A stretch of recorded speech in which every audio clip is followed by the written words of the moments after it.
मनोबुद्ध्यहम् वक्रतुण्ड महाकाय सूर्यकोटि समप्रभा निर्विघ्नं कुरु मे देव सर्वकार्येषु सर्वदा। भगवान गणपतिको वन्दना गर्दै प्राणीहरूमा नमन गर्दै आज पनि हामी के नीति श्लोक लिएर आएका छौँ, जसमा चाणक्य नीतिले विभिन्न थरीका धेरै नीति श्लोकहरू लेख्नुभएको छ। त्यसमा आज हामी एउटा मात्रै श्लोकको चर्चा गर्नेछौँ, चिन्तन गर्नेछौँ, जसमा आजको श्लोकमा रहेको छ संस्कारको कुरा रहेको छ। खुट्टा छुन नहुने कुराहरूको चाहिँ यो श्लोकमा चर्चा गरिएको छ। कस्तो व्यक्तिलाई खुट्टाले छुनु हुँदैन, यदि खुट्टाले छोइहाल्यो भने त्यसलाई चाहिँ हामीले त्यसको प्रायश्चित्त चाहिँ हामीले कसरी गर्छौँ भन्ने कुरा पनि आज हामी चिन्तन गर्नेछौँ। एउटा श्लोक बताइएको छ, पादाभ्याम न पृषेद अग्निम गुरुम ब्राह्मणमेव च नैव गाम न कुमारीं च न वृद्धं न शिशुं तथा।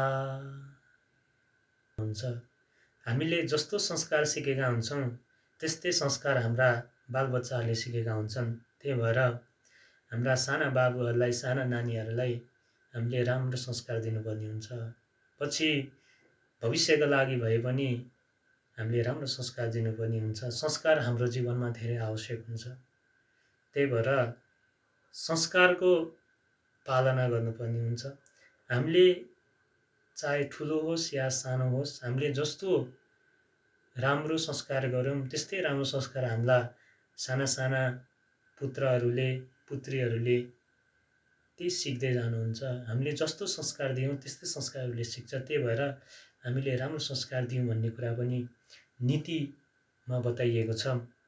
अब यहाँ कसलाई कसलाई चाहिँ खुट्टाले छुनु हुँदैन, पादाभ्याम न पृषेद अग्निम, अग्निलाई खुट्टाले छुनु हुँदैन। हामीले अग्निलाई कहिले पनि खुट्टाले छुने हुँदैन। यदि हामीले खुट्टाले छोइहाल्यो भने त्यसको प्रायश्चित्त हामीले गर्नुहोस्। हामीले त्यसलाई खुट्टाले छोइहाल्यो भने त्यसलाई हामीले ढोगिहाल्नुपर्ने हुन्छ।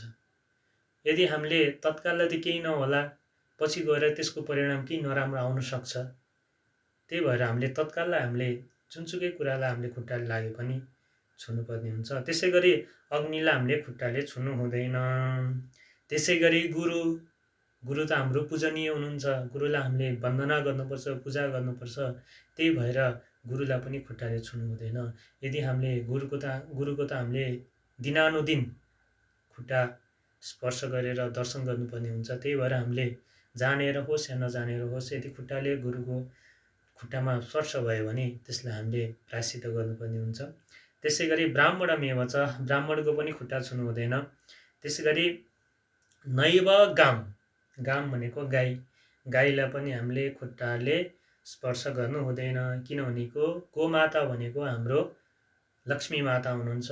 उहाँलाई हामीले लक्ष्मी मातालाई हामीले पूजा गर्नुपर्ने हुन्छ। त्यही भएर खुट्टाले कहिले पनि स्पर्श गर्नु हुँदैन।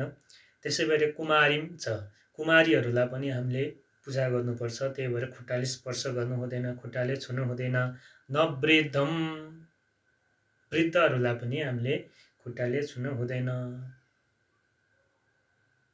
त्यसै गरी बताइएको छ शिशुम छ, शिशुहरूलाई, साना साना बाबुहरू हुन्छन्, शिशु बालकहरूलाई पनि हामीले खुट्टाले स्पर्श गर्नु हुँदैन।